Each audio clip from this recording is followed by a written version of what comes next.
तिलकवाडा, मध्य प्रदेश, अंदमान, पुणे, ठाणे, कल्याण, गोंदवले, जुन्नर, पनवेल आणि श्रीलंकेला सुद्धा त्यांचं कीर्तन झालेलं आहे. ट्रिपला केलेलं होतं कीर्तन. हो, येस. सुगम संगीताचा अभ्यासक्रम पूर्ण केलेला आहे आणि श्री नारद मंदिरात शिक्षिका म्हणून काम केलेलं आहे.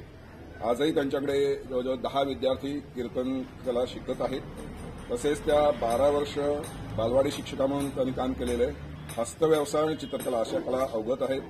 इनव्हेरिएबल क्लब तर्फे मिसेस स्मार्ट हा पुरस्कार मिळाला आहे. राष्ट्र सेविका समितीचे पुणे जिल्हा बौद्धिक प्रमुख हे पद 2 वर्ष उत्तमरित्या सांभाळत आहेत. आणि या सगळ्या परिचयामध्ये त्यांनी स्वतःचा एक परिचय जो लपवला होता, जो मला नंतर कळला, असा की त्या उत्तम सुगरण आहेत. आणि त्याचा अनुभव आमच्या ह्या तवलजी श्री विनायक कशाळकर सरांना आहे.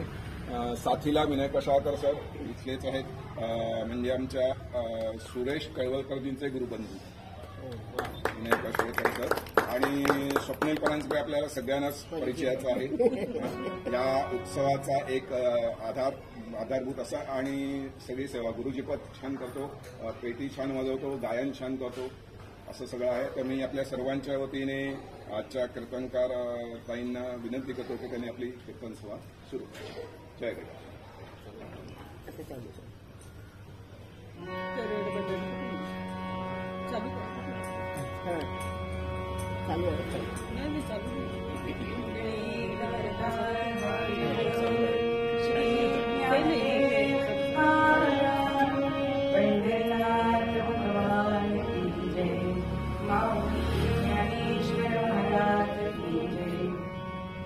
देवर्षि नारद महाराज की जय. अनंत कोटि ब्रह्मांड नायक राजाधिराज सच्चिदानंद योगीराज श्री गजानन महाराज की जय. जय जय रघुवीर समूह मंगलमूर्ति. यदा लंबोदरं हन्ति सदा प्रचुरसंभवम् तदा मे लंबोदरपदाम्बुजम् शारदा शारदाम्बुजवदना वदनाम्बुजे सर्वदा सर्वदास्माकम् सन्निधिं कुर्यात्.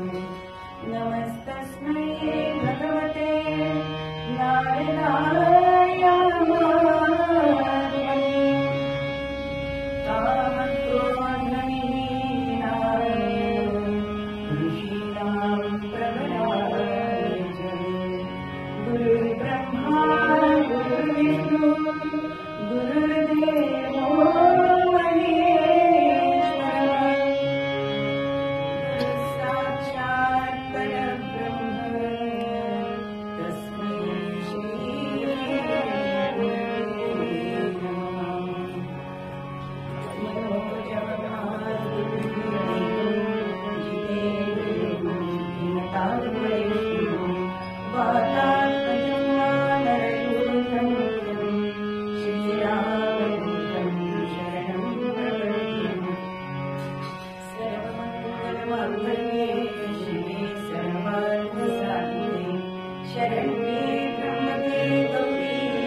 एकदा सर्वांनी भजन करूया. मुखाने नाम हाताने टाळी. रघुपती राघव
Hare Rama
दादांनी सांगितल्याप्रमाणे रामावर कीर्तन करा असं सांगितलंय.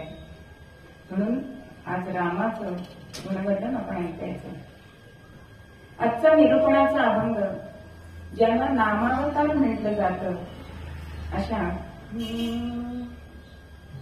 जयाचा जनी जन्म नामाचा झाला, जयाने सदा वास नामात केला, जयाच्या मुखी सर्वदा नाम वेगळे, नमस्कार त्या ब्रह्म चैतन्य मूर्ती सद्गुरुनाथ महाराज की जय. ज्यांनी अनेक लोकांना रामनामाची प्रीती मनामध्ये निर्माण केली. जो कोणी गोंदवल्यात महाराज असताना येत असेल, 4 दिवस महाराज त्यांना राहायला सांगत आणि रामनामाची गोडी त्यांना लावत. आजही ते कार्य गोंदवल्यात चालू आहे. म्हणून असं म्हटलं तर वावगं होणार नाही की रामनाम महाराजांनी आपल्या मनावर गोंदवून घेतलं होतं. म्हणजे टॅटू काढतात, पण रामनामाचा टॅटू आमच्या महाराजांनी काढला होता आणि म्हणूनच गावाला नाव गोंदवले पडलं. तर काय, इतकी रामनामाचा प्रसार आणि प्रचार म्हणजे समर्थांचं कार्य ह्या अवतारात महाराजांनी केलेलं दिसतं. आणि सगळे संत सामान्य लोकांना काय जमेल असं आपल्याला उपदेश करत असतात. उगाच तप करा, उग्र काही यज्ञ करा असं अजिबात सांगत नाही. महाराज सांगताय मनी धरा राम हाती धरा माणसाला वेळच नाहीये ना. म्हणजे देवानी खरं म्हणजे सगळ्यांना 24 तास दिले. श्रीमंतांना जास्त दिलेत का? 28 तास दिलेत का? कोणाला नाही दिले. पण तो वेळ आपल्याला पुरत नाही असं प्रत्येकाची तक्रारच आहे. अहो वेळच नाही. दोन मैत्रिणी जरी वेगवेगळ्या खूप दिवसांनी भेटल्या, अगं काही फोन करायला सुद्धा वेळ नाही असं आपण पहिलं वाक्य असतं. म्हणून महाराज सांगतायत नाही ना वेळ तुम्हाला, मग हाती काम धरा पण मुखामध्ये राम नाम घ्या. मग मनामध्ये राम धरायला सांगताय, कारण आपण बघितलं की मन एव मनुष्याणा, जसं ढगांमुळेच वाऱ्यामुळेच ढग येतात आणि सूर्य झाकळला जातो आणि तेच ढग बाजूला झाले की पुन्हा आकाश निरभ्र होतं, तसं हे मन आहे. मनच बंधनाला पण कारण आहे आणि मोक्षाला सुद्धा मनच कारण आहे. आपण त्याला कोणत्या तऱ्हेने बघतो हे आपण ठरवायचं. मग असं हे मन, त्याच्यावर अनेक जणांनी संत पंत तंत या सगळ्यांनी त्याच्यावरती काव्यरचना केलेली दिसते.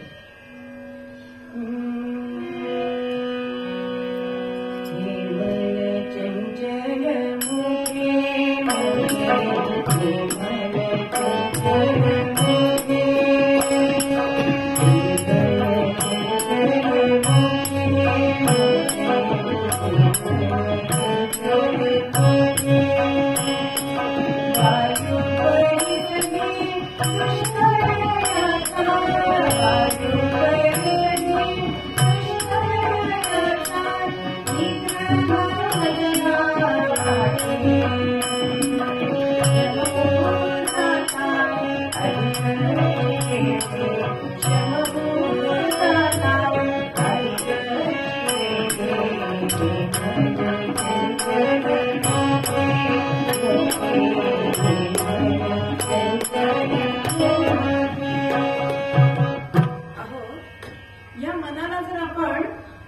बांधून कोंडून ठेवायचं म्हटलं की ते उफाळून येतं. अजून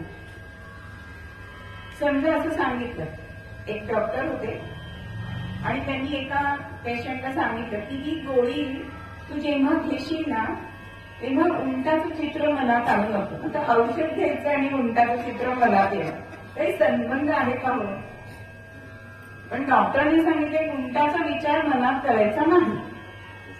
मग ते औषध घेताना ज्याचा विचार मनात उंटाचाच येत होता, तसं आपल्या मनाचं की आपण हे करायचं नाही म्हटलं. बघा, स्वातंत्र्यवीर सावरकरांनी 1857 स्वातंत्र्य समर हे पुस्तक लिहिलं आणि त्याचा प्रचार प्रसार होऊ नये म्हणून इंग्रजांनी बंदी घातली. त्याचा व्हायचा तो परिणाम काय झाला? इंग्रज सरकारने बंदी घातली म्हणजे नक्की त्या पुस्तकात काय आहे म्हणून इंग्रजांच्या अपेक्षेपेक्षा त्याचा खप जास्त झाला. म्हणजे करू नको म्हटलं की मन इथे धावत असतं, म्हणून त्याला चंचल असं म्हटलेलं आहे. जसं हे चंचल आहे तसं चपळ पण आहे. चंचल आणि चपळ याच्यामध्ये फरक आहे का? आहे ना. चंचल म्हणजे काय की जसं मुंगा या फुलावर त्या फुलावर त्या फुलावर असं फिरत असतो, तसं आपलं मन हे सतत कुठे ना कुठेतरी फिरत असतं. म्हणजे आता जरी आपण कीर्तनाला बसलोय, अगं मी गॅस बंद करून आले ना हा विचार येतो. कुलूप तर मीठ ओढून बघितलं होतं पण लागलाय ना बरोबर, असे कितीतरी विचार आपल्या मनावर येत असतात. आणि चपळ म्हणजे आपण एखाद्या ट्रीपला गेलो, घरच्यांची आठवण येऊ लागली की आपलं मन गेलेलं असतं तिकडे, पण आपलं मन घरी सुद्धा जाऊ नये तर इतकं ते चपळ. म्हणून बहिणाबाई चौधरी सुद्धा असं म्हणतात, मन बढाय बढाय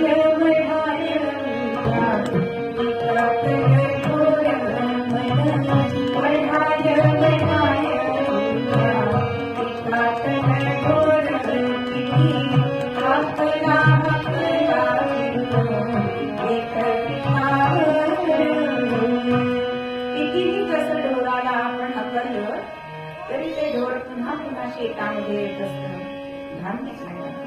तसं आपलं मन हे असतं. अनेक संतांनी तर मनाला अत्यंत दुष्ट आहे, आम्हाला भगवंताची उपासना करू देत नाही असं अनेक संतांनी म्हटलंय.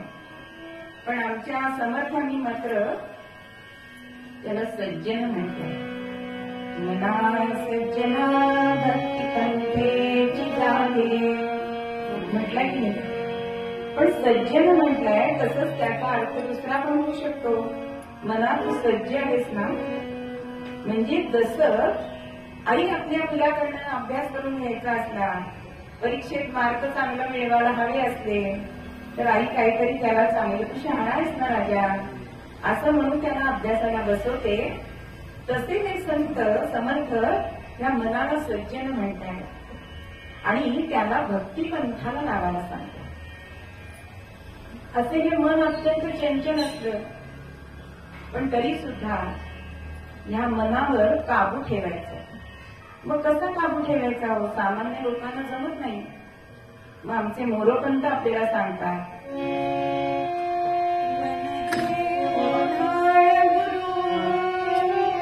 मन हे ओढाळ गुरु परधन परगामिनी गणे झाले.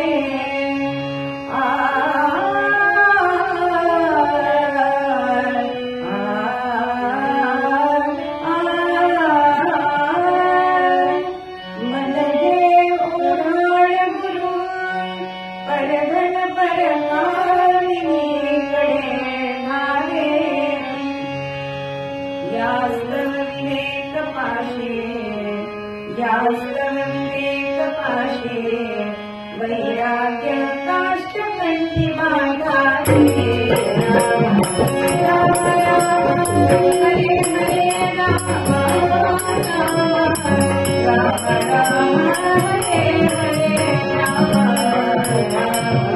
राम हरे हरे राम राम राम हरे राम राम.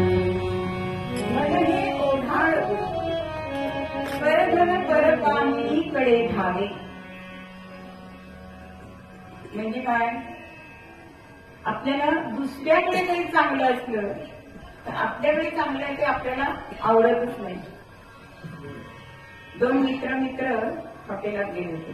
थोडेसे मध्ये विनोद सांगितले ना की बरं असतं काय. आणि समोरासमोर बसले नवरा बायको दोघं गेलेले. आता बायकांच्या मनात काय येतं, तिची साडी आपल्यापेक्षा जास्त चांगली दिसते, तिने गळ्यातलं घातलं, ती चौकशी करते केवढ्याला घेतलं वगैरे अशी चौकशी करते. सामान्यतः पुरुषांच्या मनामध्ये काय येतं, इथले पुरुष तसे नाहीये, त्याची चांगली दिसतीये. परधन परकामिनीकडे धावे. मग अशा या मनाला काबूत कसं आणायचं? यास्तव विवेक पाशे. विवेक समर्थांचा अत्यंत आवडता शब्द. विवेक या अर्थाचा शब्दाचा अर्थ काय? प्रत्येक अद्याक्षर घेतली. वि म्हणजे विचारपूर्वक, वे म्हणजे वेळेवर आणि क म्हणजे कर्तव्य म्हणजे विवेक हा शब्दाचा अर्थ होतो. मग असा विवेक प्रत्येक वेळी आपण करायला पाहिजे आणि वैराग्य काष्ट बांधायचं. जसं ढोर जर सारखं लांब जात असेल तर पूर्वीच्या माणसांना माहितीये की त्याच्या गळ्यामध्ये लोढणं अडकवत असत की ते असं लाकूड त्याच्या पहिल्या 2 पायापर्यंत आलं पाहिजे, म्हणजे त्याला जोरात धावता येणार नाही, जेणेकरून ते लांब जाणार नाही ढोर. मग असं हे मनाला ढोर समजलंय आणि त्याला विवेक पाशाने बांधून ठेवायचंय आणि वैराग्य काष्ट कंठी बांधायचंय, म्हणजे हे मन हळूहळू आपल्या ताब्यात येतं. म्हणून महाराज म्हणतात की मनी धरा राम हाती धरा काम. पण आपल्याला एवढे कामं असतात. खरं पूर्वीच्या बायकांपेक्षा आत्ता कामं कमी आहेत. पूर्वीच्या बायकांना पाटा वरटा उखळ मुसळ अशी सगळी साहित्य वापरायला लागायचं. हल्ली काय हो, बटन फिरवलं की झाली चटणी. पण तो वेळ मिळाला तो आपण कशात वापरतो? रामनाम हे नाव वापरतो, त्याच सिरियल आपण पुन्हा पुन्हा बघतो. पण समर्थ किंवा सगळे संत काय सांगतात की जो वेळ मिळालाय, जो वेळ वाचलाय, तो तुम्ही कन्व्हर्ट कशात करा, तर भगवंताकडे त्याचं नाम घेण्यासाठी हा वेळ तुम्ही लावा. पण सगळ्यांची तक्रार असते, हे पद माझ्या आईने केलंय, आई ठाण्याला राहत असे आणि मुंबईच्या बायकांची किती घाई असायची असं थोडक्यात ते मला म्हणून दाखवते. पाचा तो गजर चांगला, पाचा तो गजर चांगला, भैया राणी तुम्हाला, भैया राणी तुम्हाला, पटपट पटपट जागा केला अंघोळीची खाली खाली, फेरी घालण्या फुरसत नाही.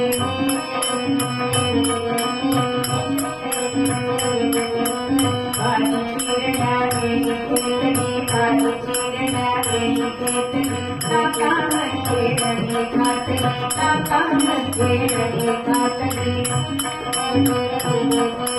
कैकीचा तो गोळा केला, वर्ण भाताचा उरला दिला, वर्ण भाताचा उरला दिला. त्यामध्ये आठवले बाहेरच बारीक शब्द आले.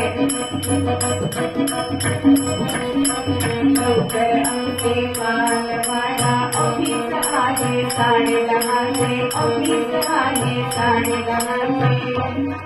मग अशा वेळी बायका म्हणतील आम्हाला खरंच वेळ आहे तो रामनाम घ्यायला. पण आपण मनात आणलं ना तर हे नक्की करू शकतो. पोळ्या करता करता तुम्ही त्या तालावरती रामनाम घेऊ शकता, पण मनामध्ये इच्छा असली तर. कारण सगळ्यामध्ये मनशक्ती ही श्रेष्ठ सांगितलेली आहे. जसे मनाचे दोष सांगितले की तो चपळ आहे, चंचल आहे, पण त्याच्या ठिकाणी एक मोठा गुण आहे बरं का. ज्ञानेश्वर माऊली त्याचं वर्णन करतात. काजळ्याचे कणके जे देखिया गोडीच्या ठाण्या सोडे, म्हणून अंग सुखची कौतुके लावीत जाई. काय गुण आहे मनामध्ये? तर मनामध्ये असा गुण आहे की त्याला जी गोष्ट आवडते ना त्याच्यापासून तो बाजूला होतच नाही. अगदी फेविकॉल का जोड. माझं उदाहरण सांगते. ज्या वेळेला मी कीर्तन करत नव्हते त्यावेळी मला सगळी हिंदी गाणी पाठ होती, पण आता कीर्तनाची गोडी लागली आहे. अहो एक ध्रुपद सुद्धा येत नाही का, मनाला कीर्तनाची गोडी लागली. म्हणून ज्याला नाटक आवडतं ते नाटकासाठी अगदी जीव. म्हणजे तळेगाव भरतनाट्याला जाणारी तळेगावात मंडळी आहे. टीव्ही मालिका ते टीव्ही मालिका, अहो हल्ली 24 तास टीव्ही मालिका चालूच असतात. म्हणून त्या मनाला कुठली सवय लावायची हे आपण ठरवायला पाहिजे. म्हणून महाराज म्हणतात की वाघ श्रम करून काय. तुम्ही आपला हा देह अजिबात कष्टवू नका, इतकं साधं सोपं असं रामनाम तुम्ही घ्या असं ते सांगतात. मग त्याच्यासाठी काय करायला पाहिजे? नका करू तुम्ही विषयाचा संग, अंतरी श्रीरंग आळवावा. पंचविषय सांगितलेले आहेत. शब्द, स्पर्श, रूप, रस, गंध. प्रत्येकाची एक एक उदाहरणं दिलेली आहेत पुराणामध्ये. की शब्दाला हरिण भुलतो आणि आपला जीव गमवतो. पतंग रूपाला भुलतो, त्याला माहित नसतं का, पण तरी तो रूपाला भुलून ज्योतीवरती झेप घेतो. हत्ती स्पर्शाला भुलतो. अशी प्रत्येक पंचविषयावर मासा गळाला का लागतो? रसासाठी तो असुसलेला असतो. म्हणजे बघा, या प्राण्यांनी एक एक जरी विषय घेतला तरी आपल्या प्राणांना त्यांना मुकावं लागतं. मग मनुष्य प्राणी असा आहे की तो 5 विषयांचं सेवन करत असतो सतत. बघा हल्ली शब्द किती सारखं कानात घातलेलं असतं की नाही, इयरफोन. तरुण पिढी अहो हात मारली तरी ऐकायला येत नाही, कळत नाही, इतका त्या मोबाईलला लुब्ध झालाय. वर्षाला मऊ गादी हवी आहे, पण हल्ली डॉक्टर उलट सांगतात कडक गादीवर झोपा असं सांगतात. पण असे हे पंचविषयांचं सेवन तुम्ही करू नका. एक राजा असतो आणि त्याला अपत्य नसतं, मग आता हे राज्य कुणाला द्यायचं असा त्याच्या पुढे प्रश्न पडतो. आणि मग राजा आणि राणी असं ठरवतात की गुढीपाडव्याच्या दिवशी जो मला पहिला भेटेल त्याला मी पुढचा वारस त्याला करीन. असं म्हटल्यानंतर सगळे तरुण राजाकडे गुढीपाडव्याच्या दिवशी यायला लागतात. पण राजा बसलेला असतो 6व्या महालामध्ये. आधी 5 महाल असतात आणि ते ओलांडून त्यांना जायचं असतं. पहिला महाल असतो संगीताचा. ते संगीतप्रेमी असतात, ते थोडे तिथे रेंगाळतात, थोडं ऐकून जाऊ. हल्ली डीजे म्हणजे काय बघायलाच नको, गाण्याचे पडदे छाटतील असं वाटतं कधी कधी.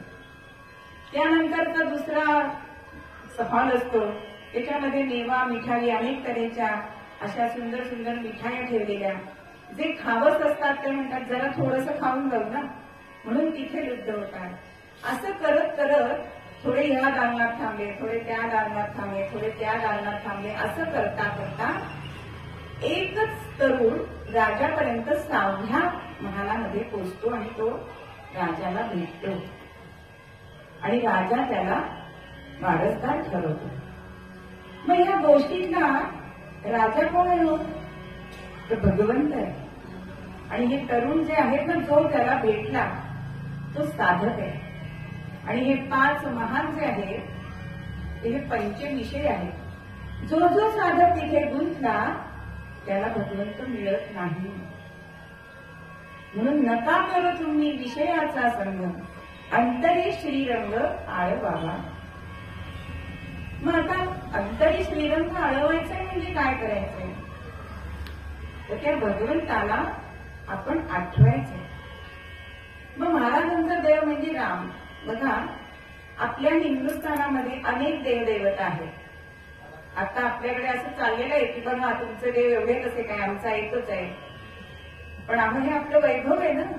आपण ज्या रूपामध्ये आपल्या भगवंताला बघतो तो भगवंत कसा प्रकट होतो म्हणजे हे महत्वाचं नाही का?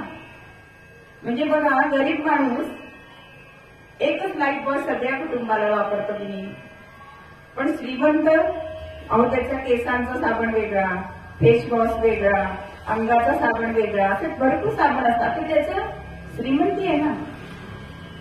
पण आपल्याला हे समजत नाही त्यांना उत्तर द्यायला की हे आमचं वैशिष्ट्य आहे.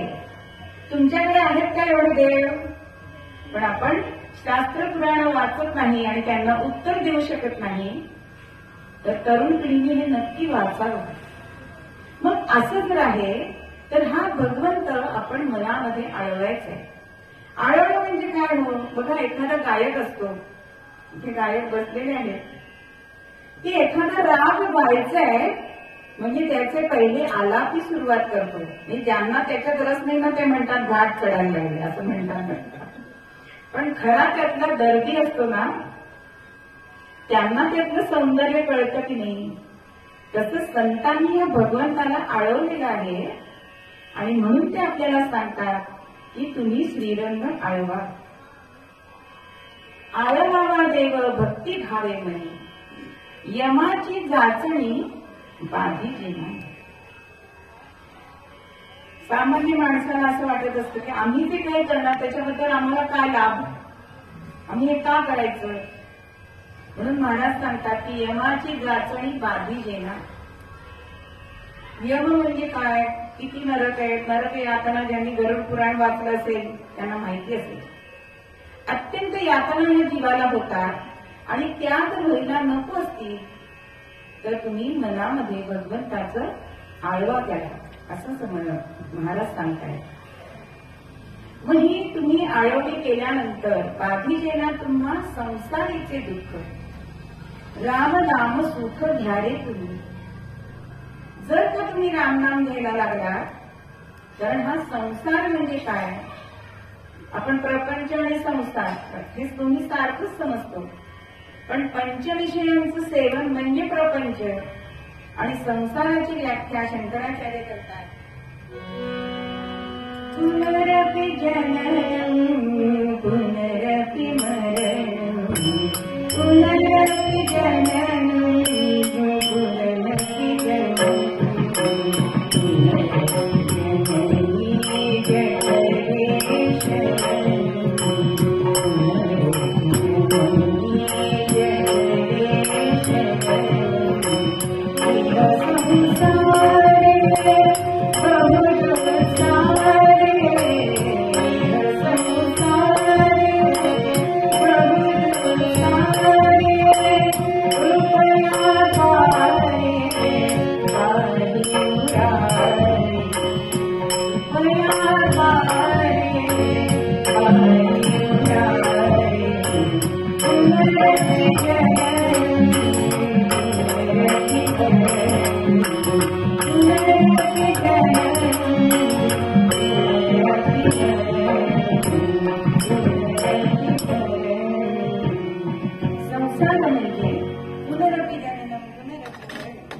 म्हणजे जन्मवृत्तीचे जे रहाड गाळग आहे त्याला शंकराचार्य संसार असे म्हणतात. मग बाधितेना तुम्हा संसाराचे दुःख. मग संसारामध्ये काय दुःख आहे? अहो त्रिविध ताप आहे. आपण तर सतत दुःखामध्येच असतो. सुख पाहता जवा एवढे दुःख पाहता पर्वता एवढे. आणि इतकी आपण दुःख का भोगतो? तर कुठेतरी आपल्याला सुखाची आशा असते म्हणून सगळेजण दुःख भोगत असतात. पण ते दुःख भोगायचं सामर्थ्य कोण देतं? रामनाम सुख घ्यावे तुम्ही. मग असं हे रामनाम कसं सांगितलंय? सुखाचा मंत्र हा भगवान सुखाचा मंत्र हा भगवान सदोदित राममय सुखाचा मंत्र हा भगवान सदोदित राममय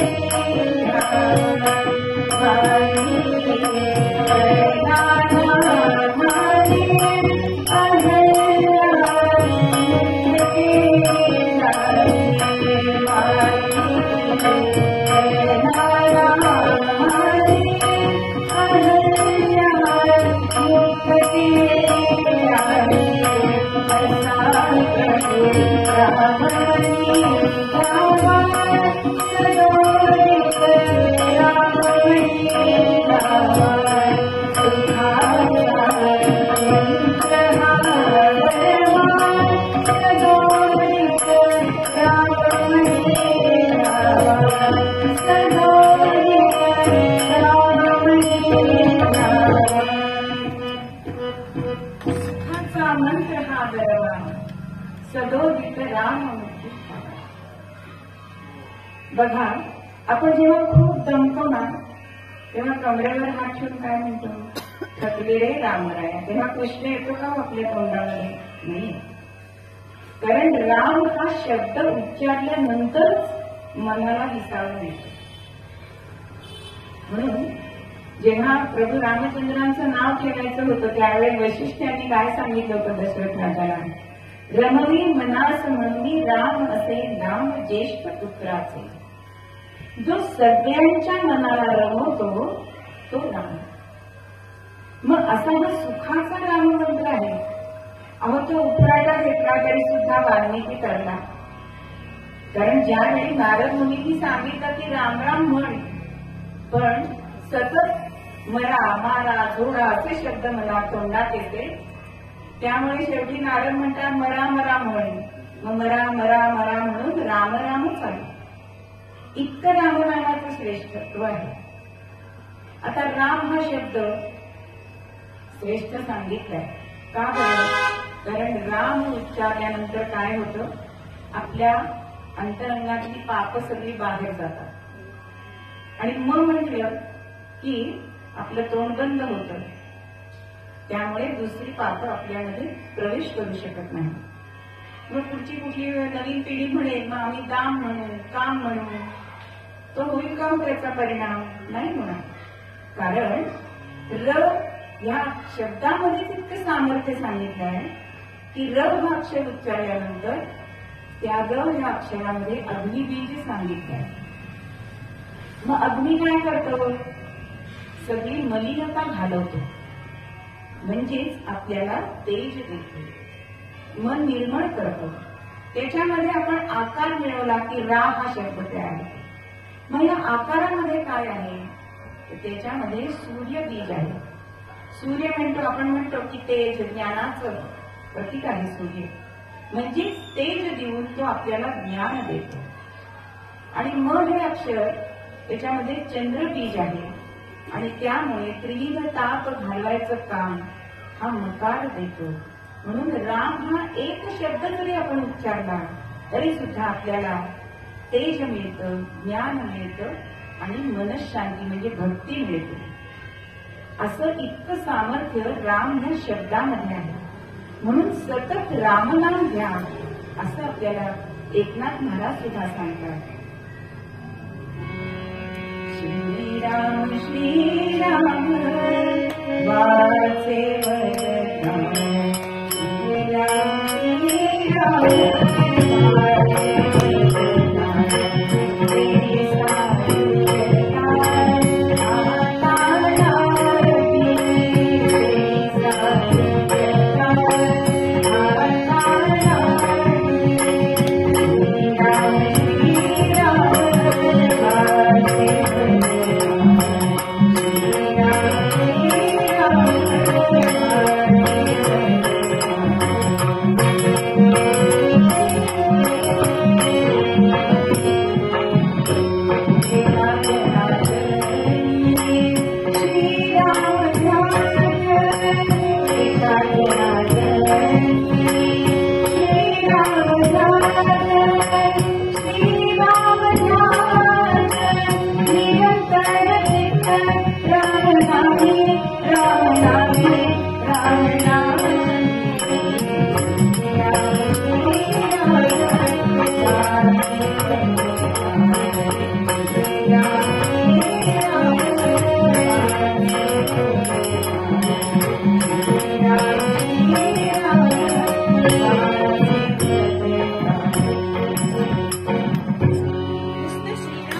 तरी तेही सायुज्यता. आपल्याकडे 4 मुक्ती सांगितली, त्यातली मोठी मुक्ती जी श्रेष्ठ सांगितली ती सायुज्यता, म्हणजे मोक्ष आपल्या हाताला लागतो. इतकं सामर्थ्य रामनामामध्ये आहे. रामाचे गुणच आठवले तरी सुद्धा आपलं जीवन धन्य होऊन जातं. म्हणून असं म्हणतात की राम आठवावा म्हणजे त्याचं स्मरण करावं, 60वावा म्हणजे तो आपल्यामध्ये हृदयात ठेवावा आणि तो वठवावा म्हणजे त्याच्याप्रमाणे अनुकरण करावं. आपण श्रीकृष्णाचं अनुकरण करू शकत नाही, ते त्याच्या लीला त्यालाच शोधतात. पण आपण रामाप्रमाणे वागायचं ठरवलं तर वागू शकतो की मी आजच्या कलियुगात सुद्धा सत्य बोलू शकतो. सगळ्या ठिकाणी बोलता येत नाही असं म्हणतात आम्हाला लोक, पण शक्यतो आपण सत्य बोलू शकतो. आई वडिलांचं वचन, त्यांची सेवा करू शकतो, रामरायाप्रमाणे करू शकतो. एक पत्नी व्रत पाळू शकतो. असे अनेक गुण प्रभू रामचंद्रांमध्ये होते की बघा, प्रत्येकाला असं वाटतं, प्रत्येक स्त्रीला असं वाटतं की माझा पती रामरायासारखा असावा. प्रत्येक आई वडिलांना वाटतं माझा मुलगा रामासारखा असावा. प्रत्येक सेवकाला असं वाटतं माझा स्वामी रामरायासारखा असावा. प्रत्येकाला असं वाटतं आमच्याकडे रामराज्य यावं, आमचा राजा रामासारखा असावा. आता यायला लागलाय थोडं थोडं रामराज्य, म्हणून आपल्या मनाला शांती आहे. प्रत्येकाला असं वाटतं की मित्र असावा तो रामासारखा असावा. अहो एवढंच नाही तर शत्रू असावा तो सुद्धा रामासारखा असावा असं आपल्याला वाटतं. इतके गुण रामरायाकडे आहे, म्हणून त्यांचं वर्णन करताना वाचले किती सांगा.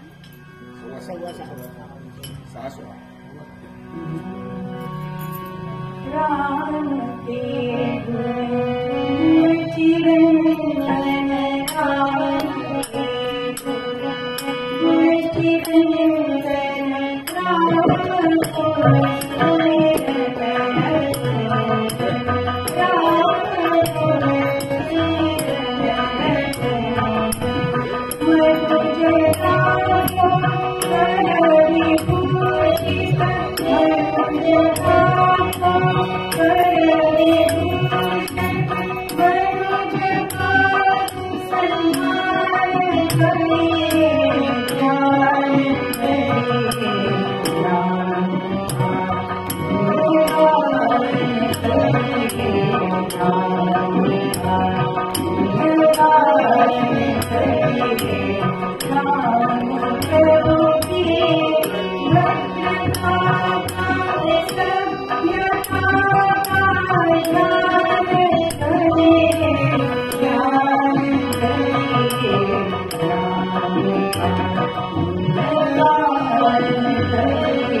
म्हणजे देवाचा अवतार असून सुद्धा प्रभू रामचंद्रांनी कधीही चमत्कार केलेले आपल्याला दिसत नाही.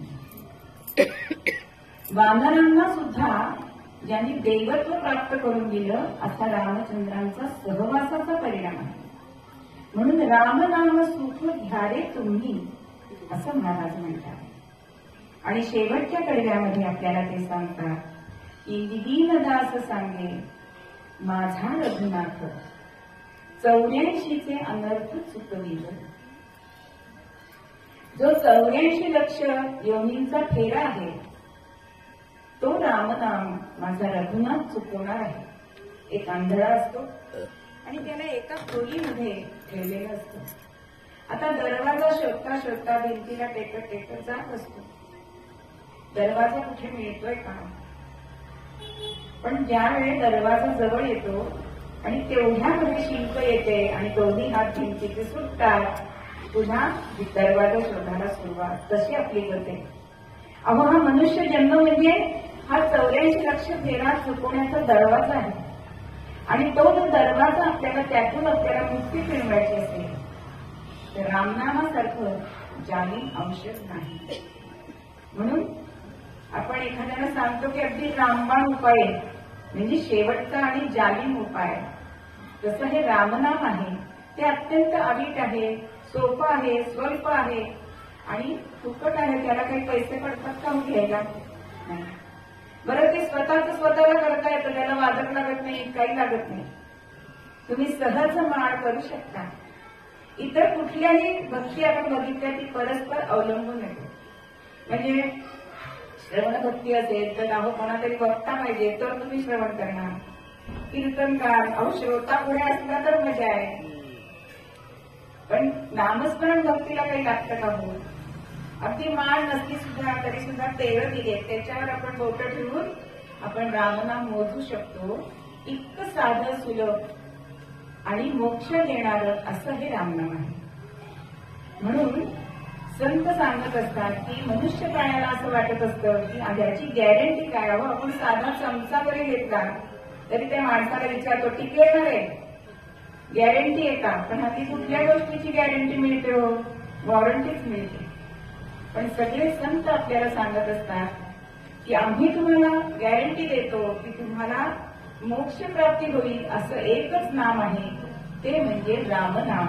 म्हणून मूळ पद्यामध्ये याला गोंदवलेकर महाराज सांगतात की जर तुम्हाला ह्या रहाड गाडग्यातून, संसाराच्या रहाड गाडग्यातून जर तुम्हाला मुक्ती हवी असेल तर तुम्ही काय करा? तर त्या रामाला मनामध्ये घ्या, विषयांचा संग सोडून द्या, म्हणजे तुम्हाला यमाची जाचणी होणार नाही. अशी मी तुम्हाला गॅरंटी देतो की माझा रघुनाथ 84चे अनर्थ चुकविल. म्हणून मूळ पद्यामध्ये महाराज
मंगलाजी या प्रमाणे एकदा भजन करूया 2 मिनिटं आणि आख्यानाकडे वळूया. करूया घोषणा माता सद्गुरु समर्थ करणाचा, करूया घोषणा माता करूया घोषणा माता सद्गुरु समर्थ करणाचा, घोषणा माता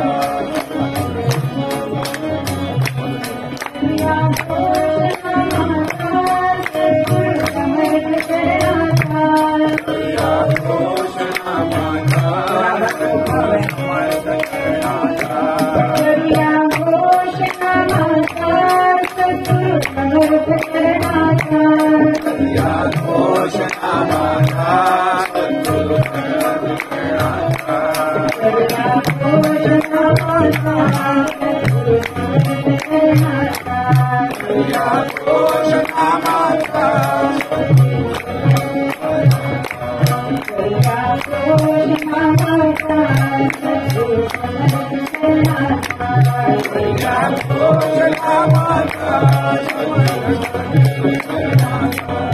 अनंत कोटि ब्रह्मांड नायक योगीराज श्री सद्गुरु गजानन महाराज जय जय मंगलमूर्ती.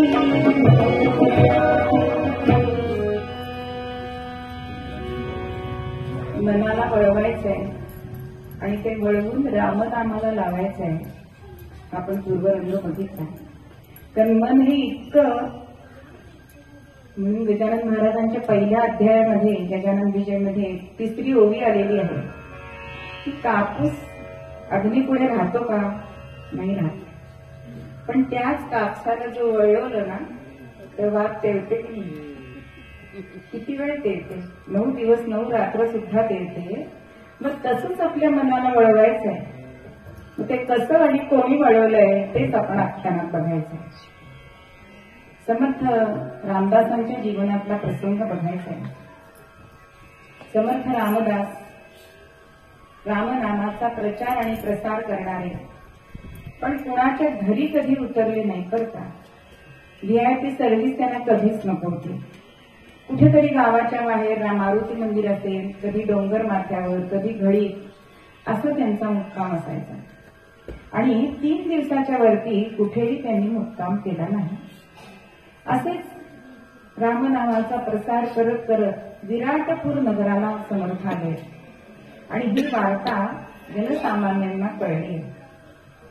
ऐकुनी समर्थ वार्ता उत्सुक झाली विराटपूर जनता. हा हा म्हणता धावे, हा हा म्हणता धावे, त्यांच्या सुदर्शनासही जनता. राम राम हरे हरे राम राम, राम राम हरे हरे राम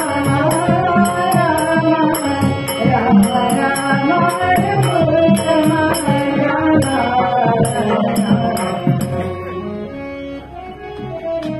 दर्शनासाठी आबाल वृद्ध हे जायला लागले.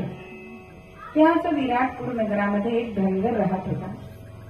खंडोबाचा अत्यंत निस्सीम असा भक्त.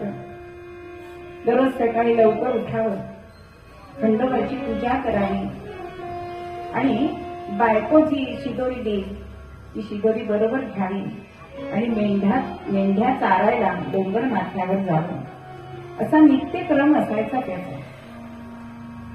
नित्याप्रमाणे आजही तो गेलाय. पण डोंगर माथ्यावरती इतकी गर्दी की मनात विचारायला कुठला सण नाही, उत्सव नाही. मग का बरं एवढी लोक इथे जमले? का शत्रूंनी हमला केलाय म्हणून आश्रयाला तिथे आले? आणि मोठीच्या मोठी गर्दी तिथे दिसतीये, ओढ दिसतीये. आणि म्हणून कोणाला तरी त्यांनी विचारलं की काय चाललंय इथे, कशासाठी एवढी गर्दी आहे? पण काही लोक असतात, कोण प्रश्न विचारतं त्याच्यावर उत्तर देणारे असतात. गरीब दिसते त्याला काय उत्तर द्यायचंय? पण जिथे दुर्जन असतात तिथे सज्जन सुद्धा असतात. आणि मग एका सज्जनांनी त्याला सांगितलं की अरे तुला माहिती नाही का, या डोंगर माथ्यावर कोण आलंय?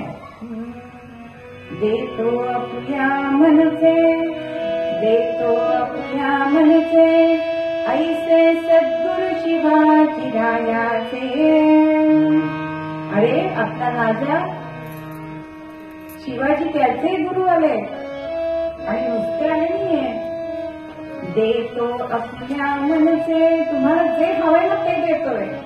जमीन हवे जमीन देतोय, दागिने हवे दागिने देतोय. ऐसे सद्गुरु शिवाजी रायाचे आले तर दर्शन घेण्या,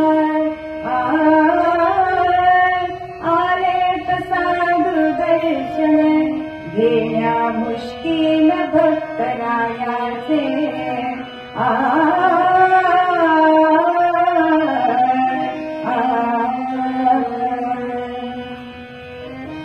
आणि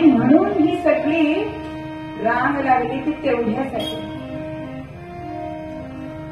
बघा, एखाद्या ठिकाणी फुकट काही असलं की श्रीमंतच आधी जातात. की फुकटात तेवढं मिळेल तेवढ्या माणसाला हवं असतं आणि म्हणून मोठीच्या मोठी रांग होती. पण या धनगराच्या मनात आलं, एवढ्या त्या राजाचे गुरु आले तर आपण पण त्यांचं दर्शन घेऊया. पण त्याला एक माहिती होतं की राजाकडे जाताना, गुरुकडे जाताना, देवाकडे जाताना रिक्त हस्तानी जायचं नसतं. मग आता घरी जायचं तर खूप उशीर होईल, मग आता काय बरं करावं. आणि मनात विचार आलाय, गोरे चिंता आवळे जाने, गोरे चिंता आवळे जाने, गोरी आई बहुते मारे, गोरी आई बहुते मारे, वेदन तुझी सद्भावाने कैतो नवराजी, वेदन तुझी सद्भावाने कैतो नवराजी.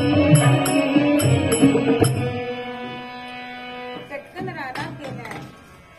गोरे चिंचा आवळे असं रानमेवा आपल्या फाटक्या उपरण्यामध्ये ठेवलाय, बांधून घेतलाय आणि बारीमध्ये उभा राहिला. काही जण दर्शन घेताना बघा मध्ये घुसतात. गोंधळाची गोष्ट सांगते, आम्ही उदाहरणं शोधतच असतो, दृष्टांत कसं सांगायला मिळतील.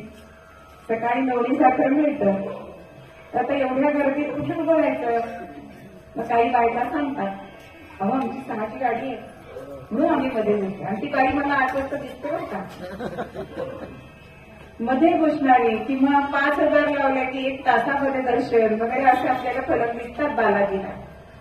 पण हा मात्र साधा धनगर पोळीत उभा राहिलाय आणि होता होता त्याचा नंबर आलाय. आणलेल्या चिंचा बोरे समर्थान पुढे ठेवले, वाकून नमस्कार केलाय. जसं सर्वांना विचारलं तसं समर्थांनी त्याला सुद्धा विचारलं, तुला काय हवंय. तेव्हा तो म्हणतोय, देवाच्या देवानी लई झाक आहे बघा, कारभारी लई झाक आहे, पोरं बाळ समधी हाय, पण तुम्ही विचारताय म्हणून एक सांगू, माझ्या वाणी माझ्या बायका पोरांचे तुम्हाला तुमचं दर्शन होईल का हो. म्हणून तो विनंती करतोय आणि म्हणतोय, चला चला चला चला तुम्ही रामदास, चला चला तुम्ही रामदास, चला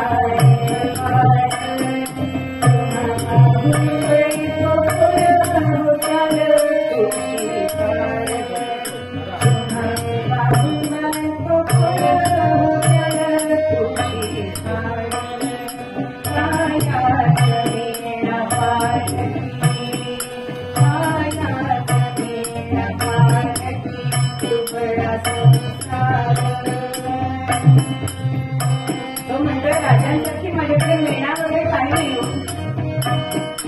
पण मी तुम्हाला अर्ज देईन बरं.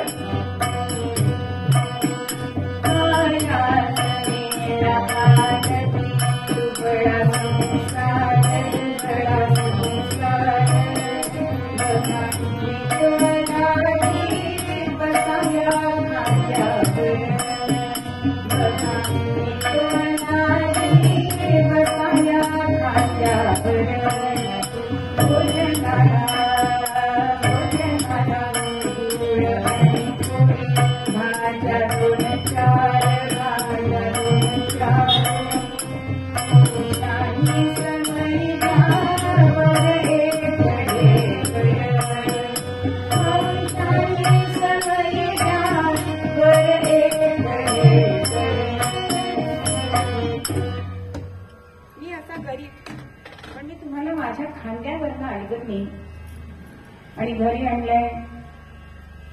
बायकोच्या कपाळावर आठ्या नव्हत्या, नाही तर पुरुषांनी काही केलं मला आधी तरी सांगायचं. हल्ली अशी वाक्य घरामध्ये ऐकायला येतात. तिने सुद्धा आनंदाने स्वागत केलंय. गुळ आणि पोळी म्हणजे गुळाची पोळी आपण गेल्या महिन्यात खाल्ली तशी नाही, नुसता गूळ आणि पोळी, पोळी तेव्हा पक्वान नव्हतं, त्या एरवी भाकरी करत असत. पण असं गूळ आणि पोळी आणि परसात लावलेल्या 2-4 भाज्या तिने चटकन केले आणि समर्थांना वाढल्या. असा हा भावभक्तीचा स्वयंपाक समर्थांना अत्यंत आवडला. अहो, घरी जो आपण स्वयंपाक करतो त्याच्यामध्ये प्रेम असतं, ते हॉटेलमध्ये असतं का? घरच्या गृहिणीला वाटतं की मी केलेला स्वयंपाक सगळ्यांनी खावा, त्याच्यावर त्यांचं पोषण व्हावं, असा जो भाव असतो तो हॉटेलमधल्या कुकला नसतो. पण आपण सगळे हल्ली म्हणून स्वयंपाकघरं लहान झालेत बघा. पूर्वीची स्वयंपाकघरं किती मोठी होती, पंक्ती बसत असत. मग असा हा भावभक्तीचा स्वयंपाक समर्थांनी केलाय. हातावर पाणी घातलंय, मुखशुद्धी म्हणून तुळशीपत्र दिलाय. मनामध्ये खूप आनंद झालाय. साधू संत येती घरात तोची दिवाळी दसरा. आज आपल्या राजाचे गुरु आपल्याकडे आले यासारखा दुसरा मोठा दिवस नाही. पण मनामध्ये खंत वाटत होती आणि ती त्याच्या चेहऱ्यावर दिसायला लागली. समर्थ त्याच्याकडे बघतायत, काय झालं असं त्याला विचारलं. तेव्हा तो म्हणतोय, मला न्यायाला जगणी नसे काही, मला न्यायाला जगणी नसे काही, नको चिंता जाणली जगू काही, नको चिंता जाणली जगू काही, नको देऊ आम्हास घडघणाते, नको देऊ आम्हास घडघणाते, तुझे मन हे आम्हास घडीत देते, तुझे मन हे आम्हास घडीत देते. अरे काही नाही असं कसं म्हणतोस? तुला व्यावहारिक जगातलं धन दौलत मला द्यायचे का? पण माझ्यासारख्या लंगोटी हेच माझं धन आहे. मला त्या ब्रह्मचार्याला काय करायचं, त्या योग्याला घर पैसा.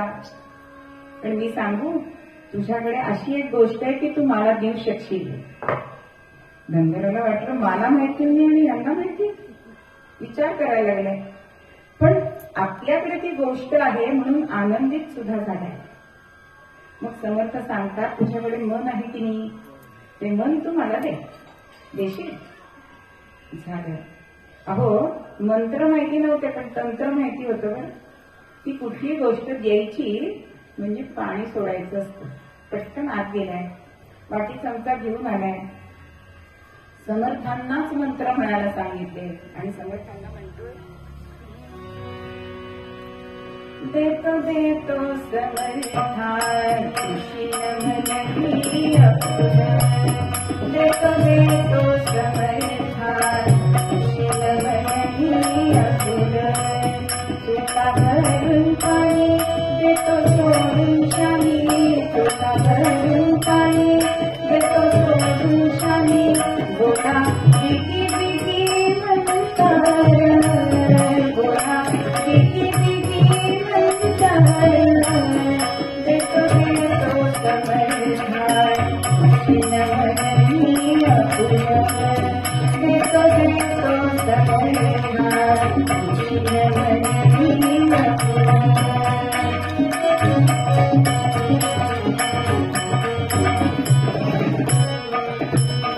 खंडोबाची शपथ पुन्हा नाही मागत, खंडोबाची शपथ पुन्हा नाही मागत, तुहा दिलेलं मन अपुर, तुहा दिलेलं मन अपुर, देतो देतो समर्था सुशील मनही अपुर, देतो देतो समर्था सुशील मनही अपुर. समर्थांना मंत्र म्हणायला सांगितले आणि पाणी सोडले आणि समर्थांना मन दान दिलं. खंडोबाची शपथ पुन्हा नाही मागत. पण लहानपणी म्हणायचो, दिले दान घेतले दान पुढच्या जन्मी बोलत नाही, या राजावरनं बोलायचं नाही. आणि श्रद्धापूर्वक आपलं मन समर्थांना दिलंय. आता परत डोंगर माथ्यावर सोडायचं आहे म्हणून पुन्हा समर्थांना पाठीमुळे घेतलंय आणि डोंगर माथ्यावर सोडायला गेला. समर्थांना तिथे सोडलं, नमस्कार केला निघायचं म्हणून आणि निघाला. पण मनात विचार आला, आपलं मन आपण समर्थांना दिलाय, मग समर्थांनी सांगितल्याशिवाय कसं निघायचं, म्हणून तिथेच उभा राहिला. आता समर्थ कोणाशी तरी बोलत होते म्हणून खाली बसला. पण आपल्याला बसायला कुठे पाहिजे, समर्थांनी कुठे सांगितलंय बसा, परत उभा राहिला. पण उभं राहिला तरी कुठे सांगितलंय, पुन्हा बसला. उठा बशा चालू झाल्या. समर्थ बघतायत की खरं मन दिलंय बरं का, तो आपल्या मनाचं ऐकत नाही. आणि मग मनोभूमी जर चांगली तयार झाली तर रामनामाचं बीज तिथे चांगलं तयार कर. आणि म्हणून त्या धनगराला एका झाडाखाली बसायला सांगितलं. असे जाणून त्या दिला मंत्र राम, असे जाणून त्या दिला मंत्र राम, तयाच्या मध्ये पावला तो विराम. कृपा हस्त केला तयाच्या शिरावर, भवाची स्मृतीला गणिती नयाला. रघुवीर रामचंद्र महाराज की जय. समर्थांनी आपला कृपा हस्त त्याच्या मस्तकावर केलाय. श्रीराम जय राम जय जय राम हा नाम मंत्र दिलाय आणि ह्याचा रामनामाचा जप चालू झाला. श्रीराम जय जय राम, श्रीराम जय जय राम, श्रीराम जय जय राम. अहो, एक दिवस गेला, 2 दिवस गेले, होता होता 7 दिवस गेले. पण हा धनगर कसा होता? त्रिविध ताप विसरोनी जगती, त्रिविध ताप विसरोनी जगती, नामस्मरणी रमणा. त्रिविध ताप विसरोनी जगती, नामस्मरणी रमणा. गुरुवचनी दृढनिष्ठा जाती, गुरुवचनी दृढनिष्ठा जाती, मौन धरोनी बसला साधूची राया राम प्रभूची. मौन धरोनी बसला. आता कोणाच्या मनात येईल की श्रीराम जयराम मुखाने नामस्मरण करताय आणि मग आता मौन कसं? पण भगवंतांनी आपल्याला 4 वाणी दिले, परा, पश्चिंती, मध्यमा आणि वैखरी. वैखरीतलं नामस्मरण घेत घेत परेपर्यंत पोचायचंय आणि ही अवस्था या धनगराला प्राप्त झालीय. आणि त्याचं नामस्मरण प्रत्यक्ष प्रभू रामचंद्र ऐकतायत. आणि मनात विचार आलाय, एवढं मनापासून नामस्मरण घेणारा क्वचितच भेटतो, त्याला आपल्याला दर्शन द्यायला जायला पाहिजे. आणि म्हणून प्रभू रामचंद्र हे तिथे प्रकट झाले. त्याला हाक मारले, अरे धनगरा, तू ज्याचं नामस्मरण करतोस ना, तो प्रत्यक्ष मी प्रभू रामचंद्र तुला दर्शन देण्यासाठी आलो. आता मनुष्य स्वभाव आहे, कोणीतरी हाक मारलं की डोळे मिटलेले पटकन उघडले तर का किलकिले केले. पण मन गुरूंना दिलंय, डोळे उघडून बघायचं कसं म्हणून पटकन मिटून घेतले. आता प्रभू रामचंद्र बोलतायत, पण ह्या धनगरांनी काय केलं असेल आपण कल्पना करू शकत नाही.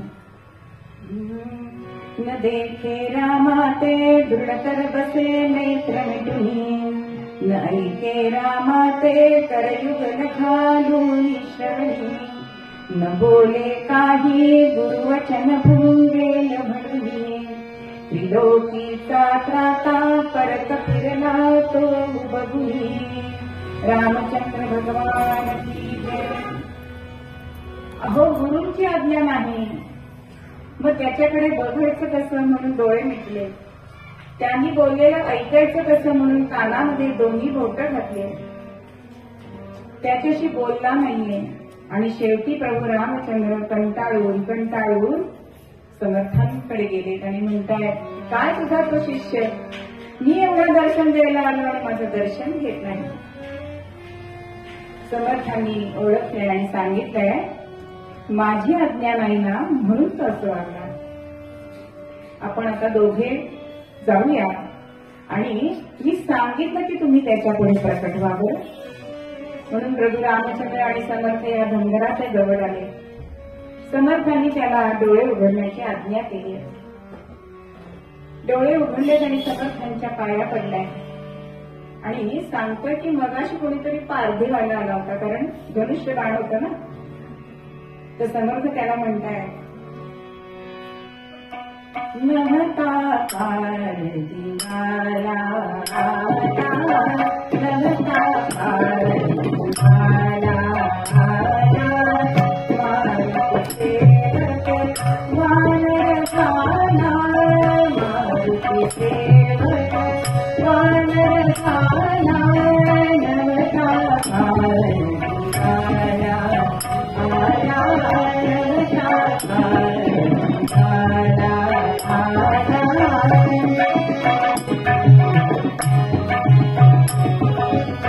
भूषण ऐसे शास्त्र पुराणा, भूषण ऐसे शास्त्र पुराणा, घेऊन भावा सहनी गतीला, घेऊन भावा सहनी गतीला, देवदया करना करना, देवदया करना करना, नमता पारधीवाला आला, नमता पारधीवाला आला. समर्थ म्हणताय, अरे वेड्या, तो साधा सुद्धा पारधीवाला नव्हता बरं. प्रत्यक्ष प्रभू रामचंद्र तुला दर्शन देण्यासाठी आले होते. बरं एकटे नव्हते, आपल्या भावासह, आपल्या पत्नीसह आणि मारुतीरायांसह तुला दर्शनाला द्यायला आले होते. आता एवढं कळलंय मात्र आणि मनामध्ये कट्टू झालाय, केवढा आपल्या हातनं गुन्हा घडलाय आणि चटकन समर्थांचे पाय धरले. तो राम से कळे नाही बदलात, तो राम से कळे नाही बदलात, माझे मनाच्या या पाप्याने मानवी केला, माझे मनाच्या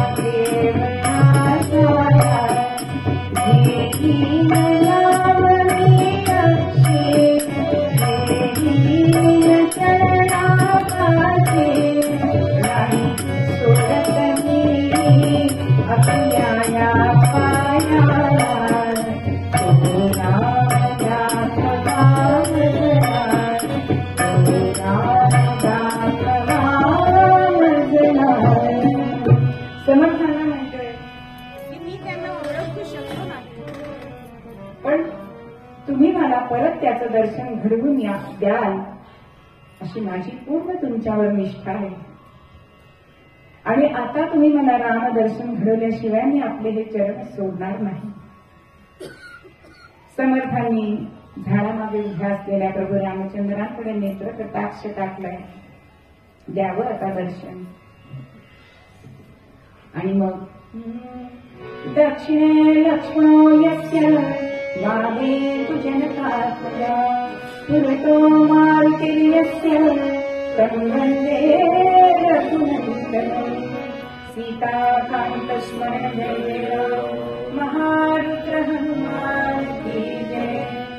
अशा तऱ्हेने राम, लक्ष्मण, सीता आणि मारुती ह्या सगळ्यांचं दर्शन ह्या धनगराला झालं.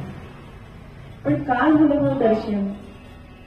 त्यांनी मन समर्थांना दिलं, तसं आपण आपल्या सद्गुरूंना जर मन दिलं तर सद्गुरू आपल्याला भगवंत नक्की भेटवतात आणि हेच आपल्याला मूळपद्यामध्ये गोंधळेकर महाराज तेच सांगताय की मनी धरा राम हाती धरा काम.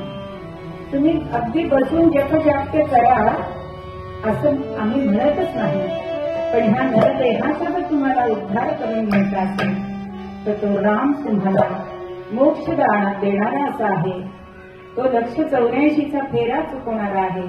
म्हणून ह्या रामाला तुम्ही सतत मनामध्ये धरा, त्याला आठवा, त्याचं स्मरण करा, त्याचं अनुकरण करा, त्याच्या गुणांचं.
मागरा मागते आणि म्हटलं चालेल. कीर्तन सगळं सद्गुरूंच्या चरणी अर्पण करते. एक मागणं मागूया.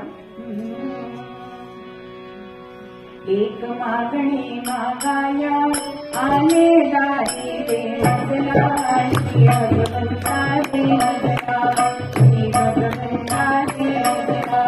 नाम तुझे हे स्मरण्याला नाम तुझे हे स्मरण्याला शांती देई चित्ताला शांती देई चित्ताला श्री भगवंता देवला श्री भगवंता देवला.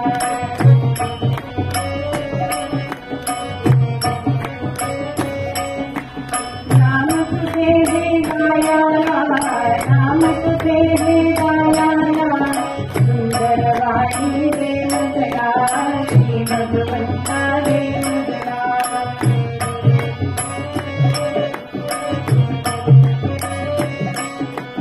रूप मनोहर बघण्याला रूप मनोहर बघण्याला दृष्टी देई नयनाला श्री भगवंता देवला.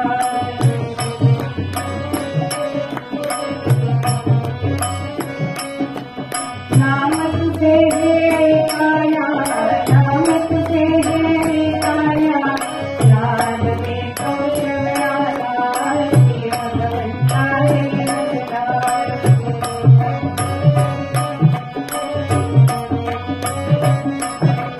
नाम तुझे हे सांगाया नाम तुझे हे सांगाया तुझी शक्ती देवला श्री भगवंता देवला.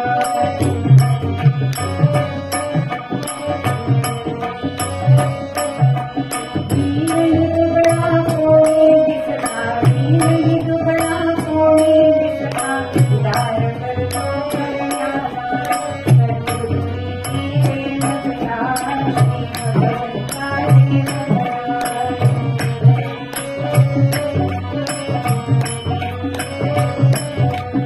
एक मागणी मागाया एक मागणी मागाया विषारी राही देवला श्री भगवंता देवला श्री भगवंता देवला श्री भगवंता देवला. देवा देवा तुझा शरण बाबा तुझा शरण माझी सर्व जोडी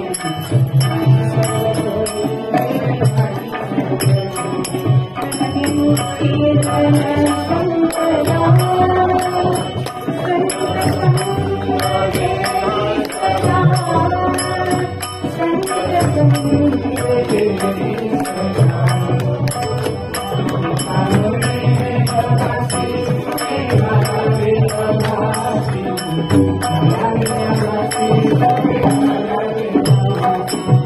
धन्यवाद.